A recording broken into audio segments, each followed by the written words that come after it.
Dans cette vidéo, on va voir ce qu'est un sous-objet, comment faire une sélection transparente, comment tout sélectionner ou tout désélectionner, comment faire une sélection simple, en fenêtre, au pinceau ou au lasso, et encore faire des sélections progressives ou sélectionner un loop ou un ring dans un maillage.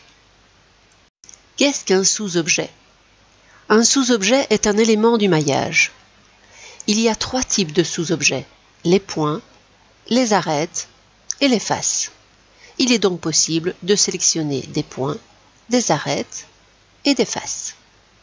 Ces trois icônes accessibles dans le mode Edit permettent de choisir quel type de sous-objet on veut sélectionner. Ainsi, ici dans le premier exemple, vous avez une sélection par point. C'est la première icône qui a été sélectionnée et vous voyez que la sélection, vous avez ici un point que j'ai représenté ici en orange. Le deuxième, vous voyez que c'est la deuxième petite icône qui a été cochée et donc au niveau de la sélection, vous voyez que vous avez les arêtes qui sont représentées dans le maillage et là, j'ai sélectionné une arête ici en orange. Et ensuite, vous avez la sélection par face, c'est la troisième petite icône qui a été sélectionnée. Vous voyez que vous avez un point noir au milieu de chaque face qu'on peut sélectionner. Et là, vous avez la sélection d'une face qui est ici représentée en orange. On pourra remarquer que la sélection de deux points qui se suivent, donc deux points consécutifs, reviendra à sélectionner une arête, donc qui est entre ces deux points, et la sélection de plusieurs points ou arêtes très proches pourrait sélectionner une face. Sélection transparente. Pour faire une sélection, le type d'affichage est très important. Ainsi, un affichage de type fil de fer ou wireframe va permettre de sélectionner en transparence n'importe quel élément, qu'il soit à l'avant ou à l'arrière-plan. Par contre, c'est un mode d'affichage qui manque souvent de clarté au niveau visuel. Un affichage de type solide, lui par contre, est beaucoup plus clair et compréhensible que l'affichage en fil de fer. Mais il ne permet pas de sélectionner les éléments cachés qui seront à l'arrière-plan du maillage.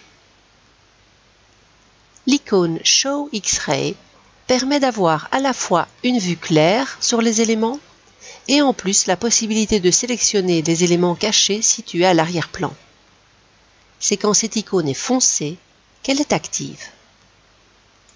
Nous voilà dans Blender et j'ai simplement apporté une sphère à la scène.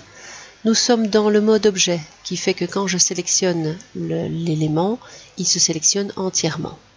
Maintenant, je peux avoir accès au sous-objet par le mode Edit. Donc je clique ici sur Edit Mode et je vois que l'allure change. Et j'ai ici trois petites icônes. Pour l'instant, c'est une sélection en face.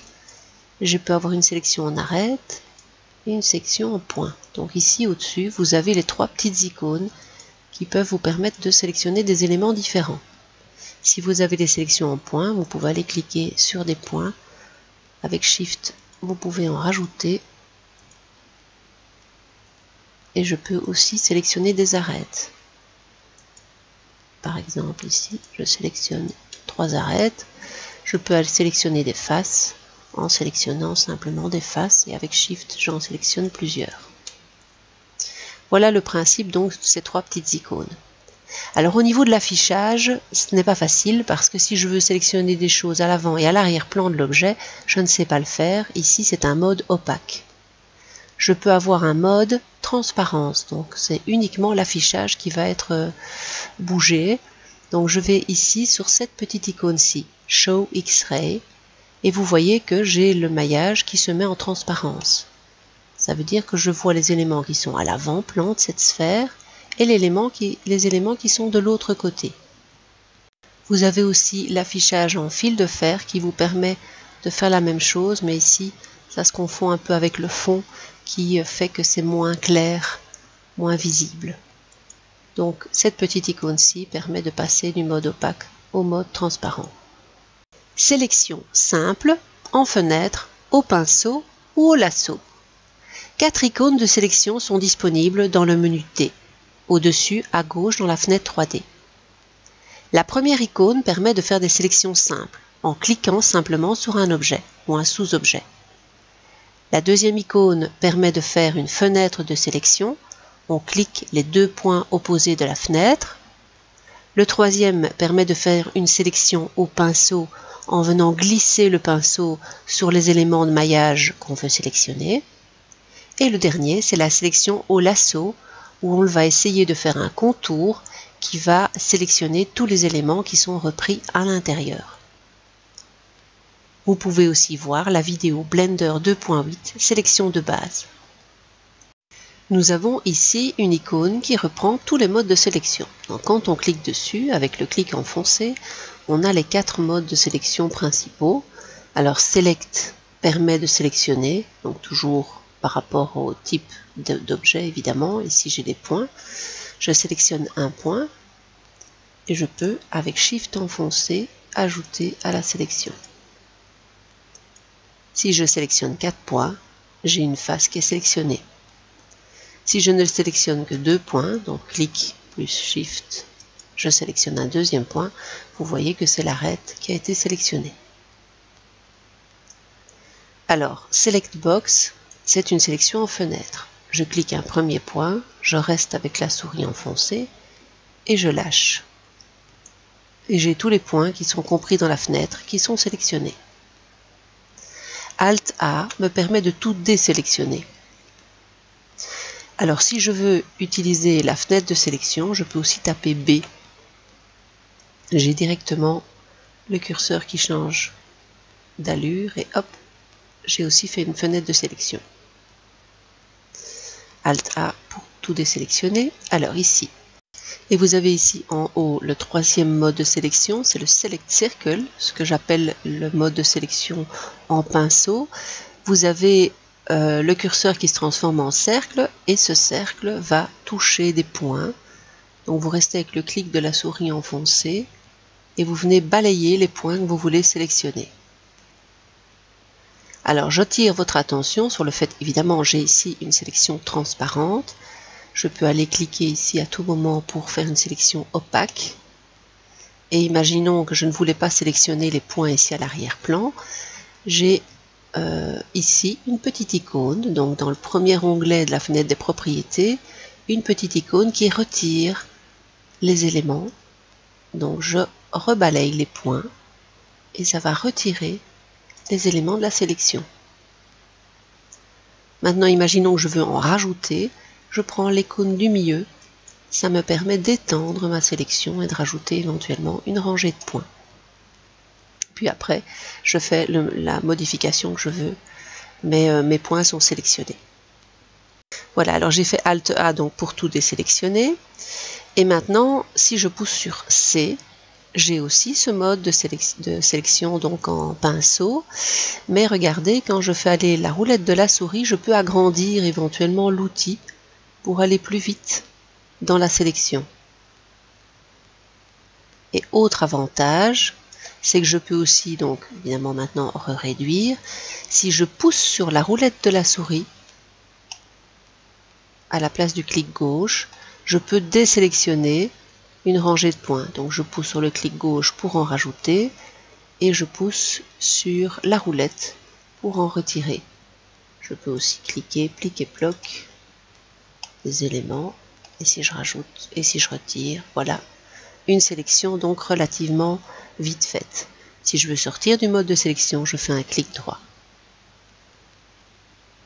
Ensuite, Alt A pour désélectionner et pour pouvoir vous montrer le dernier mode de sélection qui est la sélection au lasso. Le lasso, vous cliquez avec la souris et vous restez avec le clic enfoncé et vous venez dessiner un contour autour des points que vous voulez sélectionner. Imaginons tout ça. Hop, hop, hop, hop. Voilà. Pareil, vous avez aussi des icônes ici qui vous permettent d'enlever des éléments de la sélection ou d'en rajouter. Sélection progressive. Une sélection progressive permet d'étendre ou de restreindre une sélection en cours. Il faut d'abord évidemment sélectionner un point et puis en cliquant sur CTRL+, cela permet d'étendre la sélection de un point dans toutes les directions. CTRL- permet de restreindre la sélection d'un point dans toutes les directions. sélection d'un loop ou d'un ring. Ces deux modes de sélection sont très similaires. La sélection d'un loop sélectionne une suite de points, d'arêtes ou de faces qui forment une boucle simple tout autour d'un maillage. Tandis que la sélection d'un ring sélectionne des points, arêtes ou faces sous forme d'anneaux. La sélection sera plus épaisse et ceci aussi tout autour du maillage. Maintenant, on va voir la sélection progressive. Pour ça, je vais aller sélectionner simplement un point. Et puis, je fais CTRL+. À chaque CTRL+, j'étends ma sélection d'un point en plus. C'est assez pratique, notamment si par exemple, je vais ici au-dessus, je sélectionne le point du dessus et je fais CTRL+. Quand je fais CTRL-, je retire à chaque fois un point de la sélection. Si j'ai deux points qui sont sélectionnés, CTRL+, il étend évidemment la sélection autour de ces deux points. Alt-A me permet de tout désélectionner. Et maintenant, on va faire des sélections en loop. Alors pour ça, je sélectionne un point, puis avec Alt enfoncé, je sélectionne le point qui suit juste après. Et j'ai un loop qui est sélectionné tout autour de la sphère. Ce genre de sélection est aussi facile quand on fait des vues orthogonales. Par exemple, si je pousse sur 1, j'ai une vue de face. Je vais aller activer le mode transparence. Et alors, je peux par exemple faire une fenêtre de sélection avec B. Et je fais une fenêtre qui reprend tous les points ici tout autour de la sphère. Ça revient au même, et c'est assez facile d'utilisation aussi. Alors maintenant, si je veux faire un ring, je vais prendre une sélection avec des arêtes, Alt-A pour tout désélectionner et je repasse en mode opaque, ce sera plus facile à voir. Je sélectionne ici une arête et je vais dans Select. Tout ce qu'on a vu au niveau des sélections sont repris ici. Toutes les sélections sont reprises. Et je vais chercher Loop, Ring. Et j'ai tout un ring qui est sélectionné. Si je me mets sur une vue de face, avec simplement le petit 1 du clavier numérique, je peux aller chercher une fenêtre de sélection et sélectionner ici toutes les arêtes. Tout ce que la fenêtre va toucher, ça va être sélectionné. Si vous voulez ajouter à la sélection, n'oubliez pas ici les petites icônes pour ajouter à la sélection. Je vous remercie pour l'attention que vous avez accordée à cette vidéo.